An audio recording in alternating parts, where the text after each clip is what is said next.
everyone, today we're making peach cobbler. It's super easy.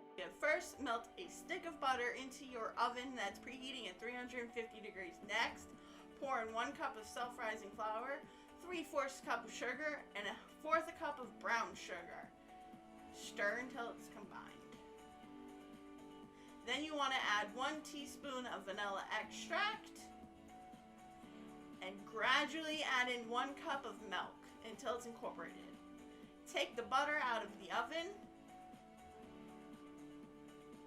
and pour your batter evenly into your pan, but do not stir it. Next, pour in 2 cans of peach pie filling. I use the pie filling instead of peaches and juice because the peaches and juice leaves it runny, and the pie filling is extra tender. Then you can sprinkle on cinnamon sugar if you wish. Put it in the oven and bake it for about 40 minutes until it's golden brown. Look at those layers. And then you can serve it with a scoop of vanilla ice cream. Hope you enjoyed the video. Thank you and please subscribe.